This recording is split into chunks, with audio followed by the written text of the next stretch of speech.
Competing on purpose, controlling competitive stress, and like everyone's gonna feel the stress at meets.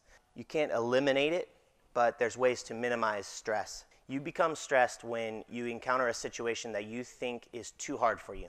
When you get to a new skill here at the gym, you can show up and be like, there's no way I can make my Kovacs today. And it's too stressful and there's no way you can do it. Or it's a giant on high bar. You think that's more than you're ever gonna be able to do. And you start to get stressed. It's gonna affect you mentally, it's gonna affect you emotionally, and it's gonna affect you physically. First, we're gonna start with talking about your mind. Your mind is gonna go a bunch of different places. Sometimes your mind is going to be focused solely on the task, what a skill requires. That's one train of thought that you can have. Other things that will happen is you can think about the outcome. Are you going to win? Are you going to make the skill? You can think about the implications. You can start thinking about, okay, what does this say about me as a person? Trying to please other people, and you're doing skills or you're going to meets and trying to win because you want to impress somebody else. You can be worried about consequences. You could get hurt. You could fall in front of a lot of people and embarrass yourself. These are things that really could happen. You know, there's risk. You could crash. So these things are all things that are going to flood your mind. Stress will also affect your emotions. Sometimes focusing on the task at hand, the thing you actually have to do, can help to calm your emotions. But sometimes if you're focused on the outcome, your emotions are going to be dependent on whether you're successful or not. You could be afraid. You know, sometimes when you're worried about the consequences, what could go wrong, you could be dependent on what people think about you. You could be so worried that if you fail at what you're doing, you're going to disappoint your coaches and your parents. Stress also affects your body. Your heart could start to race. You know, you could get sweaty palms or a dry mouth. These are all things that happen and are often out of your control. Stress affects us. It affects us mentally, emotionally, physically. So now, how do we combat it? What do you do so that you can show up to the meet and not experience all of those problems that I just talked about? Number one, stay in the moment. You can do this at meets, you can do this at practice. Focus on your task. What do you have to accomplish? Visualize your routines. Use imagery. Visualize in real time in your head the skill you're doing or the routine you're about to do. The more you can do that at practice, the easier it's going to be to do it again at the meets. So before a turn, focus on what you're doing, visualize in your mind, then go and do it. There are things that are in your control and there are things that are out of your control. Always understand that your attitude, your effort, your focus is in your control. You are the one who can control whether or not you're going to try for the skill or not. Your coach can't make you let go. Your coach can't carry you through the meet. That's up to you. Make goals. Stay focused. Write your goals down somewhere. Have a notebook that you write your goals down for your week, for your whole season. Tape them to your mirror in your bathroom so you see them every day. Put them on a wall in your room.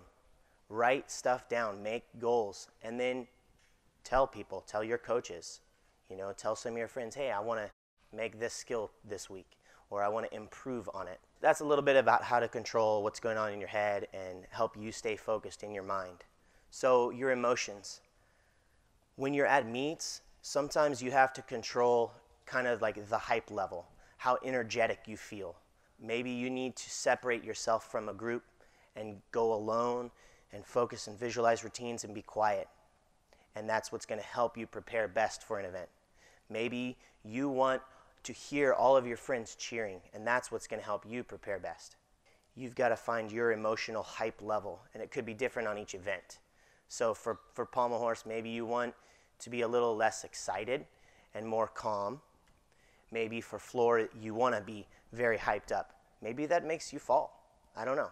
You're going to have to experience that as you go through competing and learn about how you can be best prepared. One thing that helps is setting goals that will help to combat stress. If your goal is something that's dependent on the outcome, which is something you don't always have control over, like, okay, I want to get first place. Well, Maybe somebody showed up that has 2 points higher difficulty than you on every event and they don't fall. Does that mean that you failed if you went and hit 6 for 6 and stuck your landings? No. But if you viewed your success by what the outcome of the meet was, yes, then you failed. You didn't win. So you're going to become more stressed out as you're worrying as the meet goes on, counting, am I in first place, am I in second place? And it's just going to build, and it's not good. So focus on things like learning to overcome obstacles. You know, maybe my goal for this season is that I want to learn to keep a good attitude, the things I have control over, that I want my effort to stay up high on all 6 events. So those are the types of things and goals that are good to set to help you to become less stressed at the meet. Your physical body. Sometimes you have to control what's going on, like taking some deep breaths to help calm yourself down, going through that visualizing to help prepare your mind. Maybe you need a rag to dry your hands before you chalk up so that the honey is not mixed with sweat. Those things are things you've got to experiment with and kind of learn what your body's going to do. You know, if you're getting butterflies in your stomach, are there, you know, caffeine and sodas that are going to make that feel worse than it really is? Yes. So maybe you need to not drink those 2 days before and leading up into an event. One thing that helps preparing your body is use the same physical routine. So you're going to go chalk up, try to chalk your hands the same way. You walk over to the event, you take a few deep breaths, then you do and you go. And you do it every time. You do it in practice when you're showing your routine. You do it at the meet when you're showing the routine. What you're really trying to do is make the meet feel like practice. You want to do things at the meet to help your practice feelings come out so that you can go and do your routines like you're at the gym. Before meets, just to summarize all of this, the biggest thing is get good sleep. Get good sleep 2 nights before, get good sleep the night before. Some of these things on the list are just ways to help you kind of ease your mind, like pack your bag the night before. Don't pack in the morning. Make sure it's packed ahead of time. Double check that you have grips. If you need to, write a checklist of things you need to bring at the meet and just check it off so that you can go to bed knowing everything's ready. All you have to do is wake up. After meets, go ahead and check back through your goals. See if you made them, see if you didn't. You know, gymnastics is a process. You're not going to hit every goal you've ever set. You're not going to be perfect every time. Keep checking in on those goals and the long-term goals. Keep looking at them. See if you're making progress on them. And then those short-term goals, did you make them? And then process through why. Did you fall on pommel horse because you've made 2 routines in practice? If you've only made 2 or 3 or 5 or 10 routines, that's not enough to have strong consistency. So you just need more time, you know?